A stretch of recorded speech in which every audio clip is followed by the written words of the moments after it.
영국의 유명한 추리소설가 에거서 크리스티는 이곳을 방문했을 때 뜨거운 모래사막 한가운데 솟아오른 환상적인 도시라 칭송했다고 하죠. 그곳은 바로 시리아의 사막 한가운데 위치한 고대 도시 팔미라. 팔미라는 예로부터 오아시스가 존재하여 일찍이 도시가 발달했고 풍부한 수량 확보로 관계 농업이 이루어졌으며 특히 로마 제국의 황금기였던 기원 후 1세기에서 2세기경 이베리아 반도와 이집트까지 영토를 확장하면서 동서교역의 요충지로 크게 번영을 누리게 됩니다. 덕분에 그리스 로마 문화와 페르시아 문화, 그리고 시리아의 토착 문화가 모두 섞이면서 다양한 건축 양식이 나타났는데요. 지금 남아있는 유적의 대부분도 이 무렵에 지어진 것이라고 하죠. 팔미라의 도시가 형성되기 시작한 건 기원전 2000년경.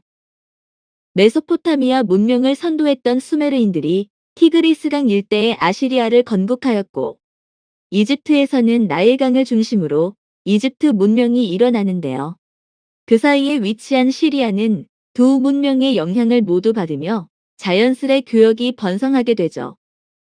이후 바빌로니아, 페르시아 제국 등 주변 강대국들과 그 역사를 함께하다가 기원 후 1세기경 로마 제국에 정복당하면서 팔미라를 비롯한 시리아 일대는 로마의 지배를 받게 됩니다.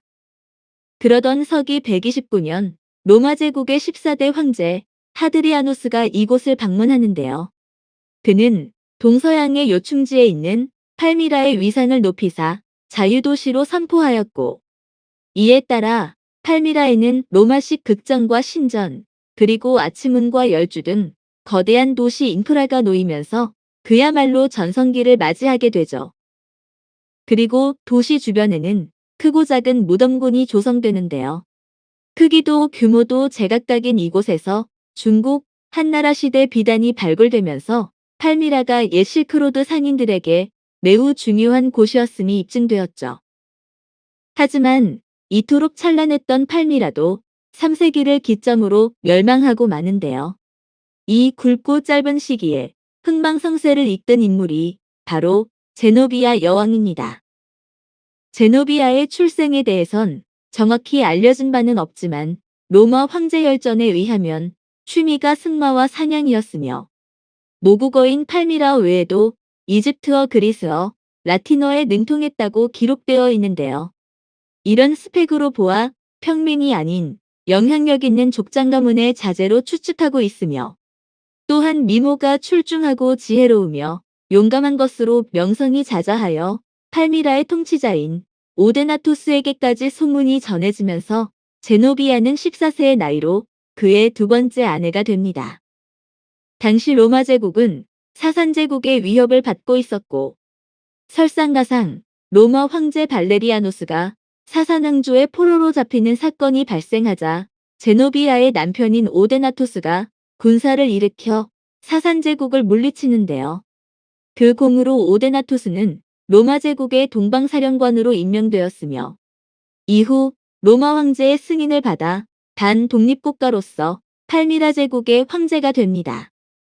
이에 따라 제노비아는 족장의 딸에서 순식간에 퍼스트레이디가 되었고 얼마 지나지 않아 오데나토스가 사촌에게 살해당하자 제노비아는 후계자로 예정된 첫째 부인의 아들을 제거하고 자신의 아들을 황제의 자리에 앉힌 후 팔미라 제국의 공동 통치자가 되는데요.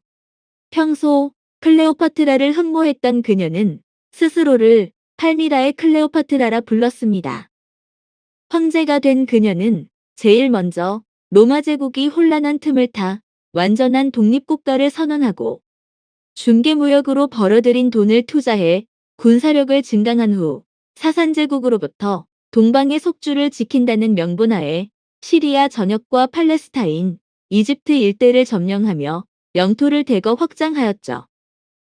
이후 제노비아는 자신을 존엄한 자라는 뜻의 아우구스토스의 여성형인 아우구스타로 칭하며 화폐에 자신의 얼굴을 새겨 넣었고 궁전을 학자들에게 개방해 연구 공간으로 활용하는 등 학문을 장려했으며 당시 로마 제국에서 다신교를 숭상하며 기독교를 탄압한 것과 달리 모든 종교에 관대한 정책을 펼쳐 중동 유목민들의 지지 또한 얻게 됩니다.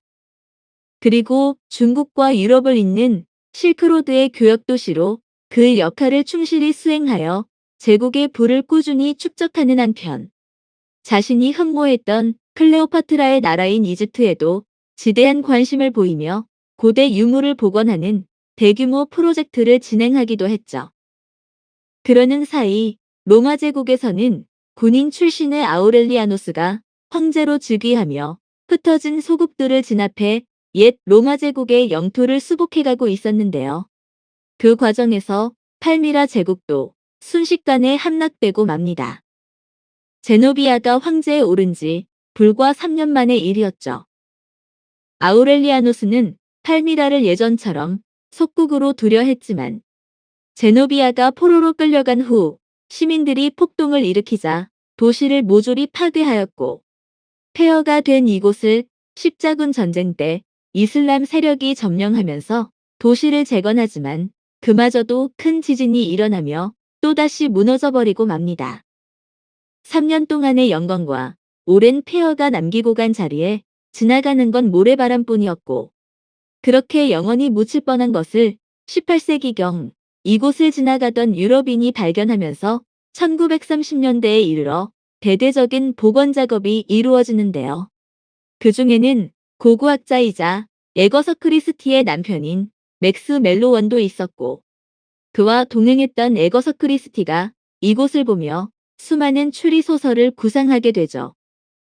그 후 2011년 시리아 내전이 일어나면서 팔미라 유적은 또다시 훼손됐지만 로마 제국이 세계를 호령하던 시대 아시아와 유럽 사이에서 세력을 확장하며 제국으로 당당히 독립했던 제노비아는 현대화폐 도안에도 새겨질 만큼 여전히 시리아의 영웅으로 추앙받고 있죠. 이상 팔미라 제국과 제노비아 여왕에 대해 알아보았습니다.